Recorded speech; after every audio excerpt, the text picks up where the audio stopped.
Paano, mahal? Pasok mo muna yan si baby. Total, tulog na tulog na naman yan. Sige, mahal.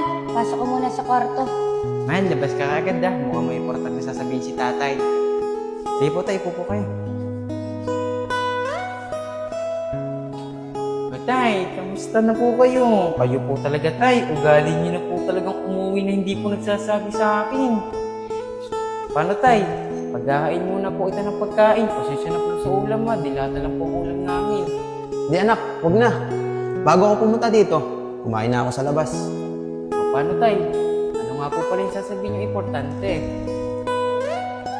Anak, pasensya ka na. Alam mo naman si tatay, bumibigla talaga ng uwi.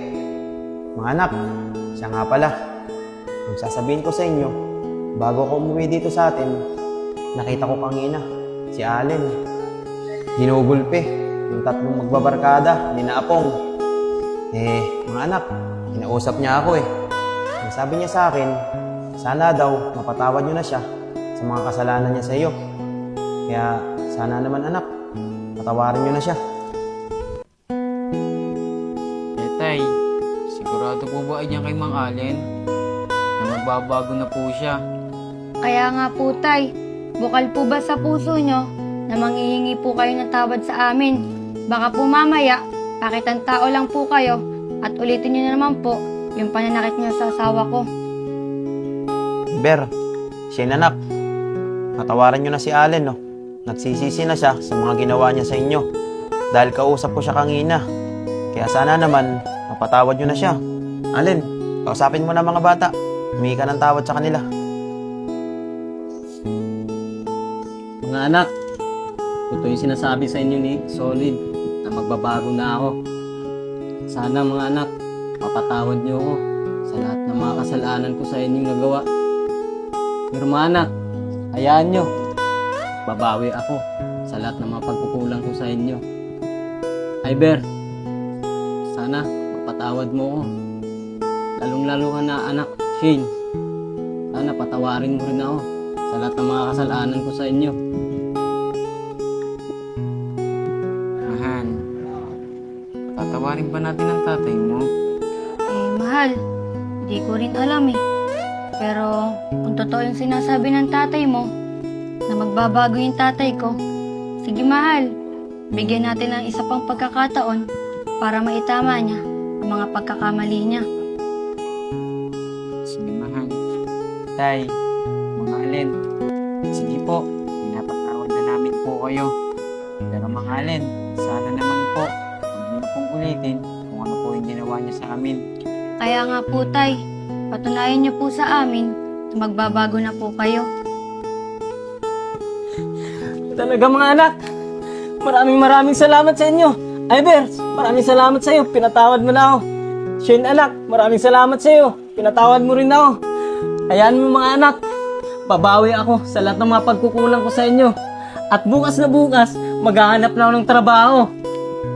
O ano Allen, naniwala ka na sa akin. Sabi ko sa iyo, papatawarin ka ng mga batang yan dahil mababait sila. Tama-tama, bukas, aalis na din ako. Kailangan ng utol ko ng isa pang tao. Isasama kita. Siya nga pala, anak, kaya ako napunta dito. Bibigay ko tong pera. Kasi bagong panganak yung asawa mo eh. Para may panggastos kayo. O anak, bitan mo. Tay, maraming salamat po talaga dito. Kailangan po namin ng kasama ko ng pera. Nabis po talaga yung tatay. Kaya nga po tay, malaking tulong po sa amin yan, lalong-lalo na po sa anak po namin. Ano ka ba naman anak? Wala yun. Basta pag kailangan nyo ng tulong, nandito si tatay. Huwag kayong mahiya magsabi sa akin. Thank you po, tay. May mga anak, maraming salamat sa inyo at pinatawad niyo ako. O paano mga anak? Uwi muna ako. Kasi kasuhin ko lang yung mga gamit ko para pagpasok ko bukas, naka-ready na. At saka ikaw, Solid, maraming salamat sa iyo Kung hindi dahil sa iyo, hindi ako pinatawad ng mga anak ko. Wala yun, Allen. Sige, ayusin mo ang gamit mo. Para pag alis natin bukas, naka-ready ka na. O paano mga anak? Alis mo na ako. Sige. Mahal, hindi ka muna ng ulam para naman makapagluto ko si tatay. Tay, maraming salamat po talaga dito ha. The best po talaga ang tatay. Ayun anak.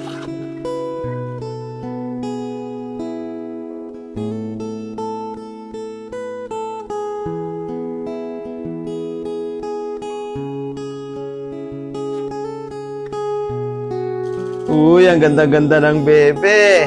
Kamukha ng papa niya. Tay, naririnig kita. Oo naman, Tay.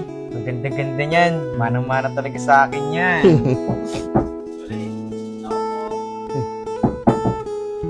Teka lang. Solid, naka-ready na yung gamit ko. Alis na ba tayo? Sige, Allen. Puka muna. Oh, anak. Paano? Aalis na kami, ha? Huwag mo na si baby. Ako po, Tay. May pe-pedicurean po ako ngayon. Nagsabay-sabay na po tayo paglabas. Hatid ko na rin po kayo sa saka ng tricycle. Mahal! Mahal! Uy, mahal. Mahal, aalis na sila tatay. At aalis na rin ako. Sasabihin na ako sa kanila para mahatid ko na rin sila sa saka ng tricycle. Walang kakapit kay baby, mahal. Oh, Shane. Huwag mo na anak mo. Eh, tay, kala ko po ba may trabaho po si Igoy? Bakit po kasamahan niyo? Ate, natanggal ako sa trabaho eh. Tsaka sasama na lang ako kay tatay. Sige Igoy, pwede ka naman sumama kay tatay. Pero huwag ka magiging pasaway dun ha. Nakakaya sa tito ni Iber. Sige po ate. Oh, paano? Tara na. Tatangaliin tayo eh. Paano, mahal? Mauna na kami na tatay. Sige mahal, mag-iingat kayo ha. Oh, Shane, tuloy na kami, ha? Sige po tay.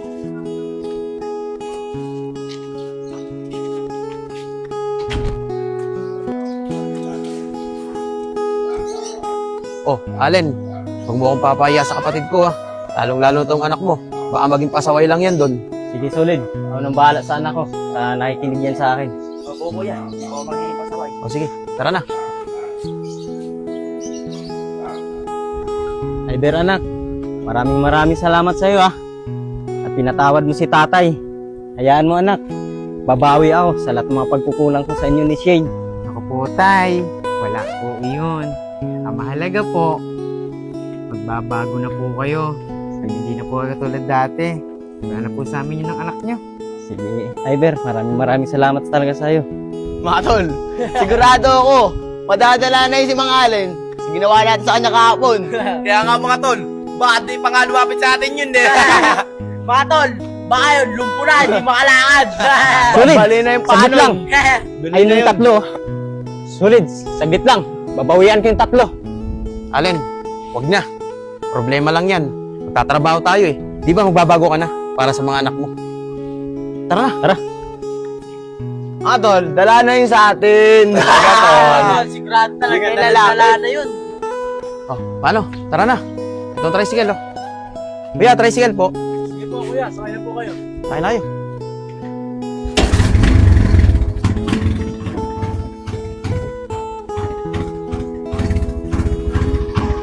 Tay, mag-iingat po kayo sa papasukan nyo. Tawag lang po kayo sa akin pag may problema. Sige anak, ingat ka rin ha.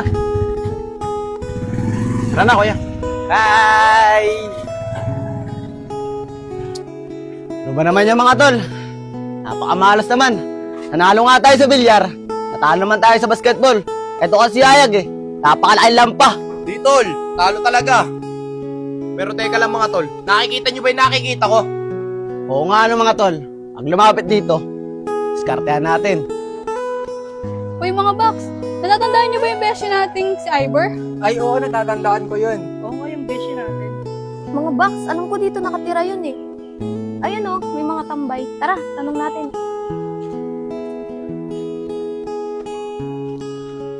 Mga kuya, pwede po ba magtanong? Kilala niyo po ba si Iverson Palaos? Mga miss, bago namin sagutin yung tanong nyo, pwede ba namin malaman kung anong mga pangalan niya? Kaya nga miss, madali lang naman sagutin yung tanong niya. Basta malaman namin yung pangalan niyo, ayos na yun. Mga box, ayos din tong mga to ah. Tinatanong lang naman natin yung kaibigan nating si Iber. Kaya nga mga box, tas ang itatanong nila, pangalan natin. Ba mga miss, lahat kasi nagtatanong sa amin, kailangan namin malaman yung pangalan. Kaya nga mga miss, simple lang naman yung tinatanong namin eh, yung mga pangalan nyo. Talagang kayo ah, Magtanungan na lang tayo dito. Ay sige, sasabihin na namin pangalan namin sa inyo para masagot nyo na yung tinatanong namin sa inyo. Si Ramilin nga pala. Allen. Oscar. Isha. Oscar. Ako nga pala si Abong. Ramilin. Abong. Isha. Kaya nga pala ko. Kaya. O ngayon, alam niyo na mga pangalan namin. Baka naman, pwedeng sagutin niyo na yung tinatanong namin sa inyo. Oh, may na pala hinahanap niyo. Uy, mga beshi! Kamusta na kayo mga classmate? Long time no see! Teka nga lang, bakit kausap niyo yung tatlong yan? Mga classmate, huwag kayo makikipag-usap dyan, mga mukhang perang yan, lalo na to si Marlo. Kung nakakaraan si Marlo ka ngayon, si Sanderford ka na. Ah, ganun ba, Beshi? Sorry mga kuya, di kasi kami nakikipag-usap sa mga mukhang pera. Sorry, mga piling gwapo. Tara na, mga classmate. Mga tol, grabe na talaga yung bakla na yun. Oh. Grabe tayo pahiya. Kaya nga mga tol may plano ako. Di ba ginulpin natin kahapon si Mang Allen? Gulpin din natin siya. Sige mga tol, sangayon ako sa plano nyo. Masyado na tayong pinapayaan ng baklang yun eh. Tara na. May araw ka rin bakla ka. Mga beshi, kamusta na kayo? Tsaka, paano kayo napunta dito sa lugar namin? Ay Beshi, may pinuntahan lang kami dyan. Gumawa kasi kami ng project. Eh sakto, may nakita kaming tatlong nakatambay. Kaya tinanong namin kung kilala ka. Naku mga beshi, mabuti na lang talaga, napadaan ako dun. Kung hindi, sinamantala yung mga kabaitan nyo. Tsaka susunod mga beshi, pag pupunta kayo sa lugar namin, tandaan nyo yung mukha ng tatlong yun ha, mga mukha kasing pera yun. Ay sige Beshi, uwi na rin kami. Next time ka na lang namin dadalawin. Ganun ba mga beshi? Sige mga beshi, ingat! Bye-bye! Ano ba yan? Ang laki ng bill ng ilaw namin.